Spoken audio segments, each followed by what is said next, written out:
Hello friends, welcome back to Priya Vijay kitchen. நான் பிரியா பேசுகிறேன். இன்றைக்கி வெண்டைக்காய் வற்றல் எப்படி பண்ணுறதுன்னு பார்க்கலாம்.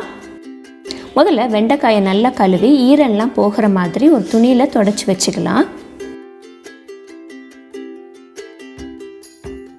அடுத்து வெண்டைக்காயை நறுக்கி வச்சிடலாம். கொஞ்சம் பெருசாகவே நறுக்கிக்கலாம், குழம்புக்கு போடுற அளவுக்கு.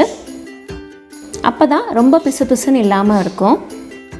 இப்போது நறுக்கின வெண்டைக்காயை ஒரு தட்டில் பரப்பி வெயிலில் ஒரு நாள் முழுசாக காய வச்சு எடுத்துக்கலாம்.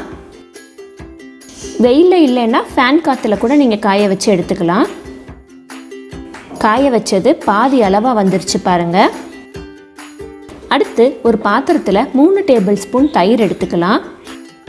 மோராக மாற்றிக்கலாம். வெண்டைக்காய் முங்குற அளவுக்கு மட்டும் தண்ணி ஊற்றினா போதும்.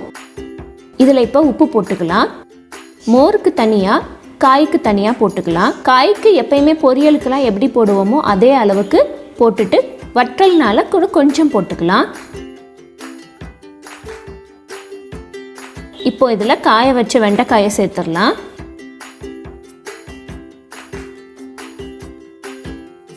நைட்டு ஃபுல்லாக இது அப்படியே ஊறட்டும். காய வைக்காமல் போட்டோன்னா ரொம்ப பிசு பிசுன்னு இருக்கும். பாருங்கள், மறுபடியும் பழைய சைஸுக்கே வந்துருச்சு. திரும்பவும் இதை வெயிலில் காய வச்சுக்கலாம். பெங்களூரில் வெயில் கொஞ்சம் கம்மியாக இருக்குது, அதனால் பேப்பர் போட்டு இந்த மாதிரி துணியில் காய வச்சுருக்கேன். கொஞ்சம் சீக்கிரம் காஞ்சிடும். முதல் நாள் மோரில் ஊற வச்ச வெண்டைக்காயை காய போட்டு எடுத்தாச்சு. திரும்பவும் காய வச்ச வெண்டைக்காயை மீதி உள்ள மோரில் போட்டு நைட்டு ஃபுல்லாக வச்சிடலாம். மறுநாள் திரும்பவும் வெயிலில் காய வச்சுக்கலாம். இன்னும் ஒரு தடவை காய போட்டாலே போதும், எல்லா மோரையுமே வெண்டைக்காய் உறிஞ்சிடும். இது 3வது நாள்.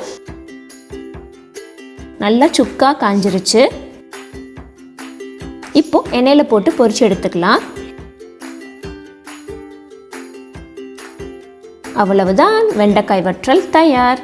இந்த ரெசிபி உங்களுக்கு பிடிச்சிருந்துச்சுன்னா உங்கள் ஃப்ரெண்ட்ஸோட ஃபேமிலியோட ஷேர் பண்ணுங்கள். என்னோட சேனலை நீங்கள் இன்னும் சப்ஸ்கிரைப் பண்ணலைன்னா மறக்காமல் சப்ஸ்கிரைப் பண்ணிக்கோங்க. தேங்க்யூ. தேங்க்ஸ் ஃபார் வாட்சிங்.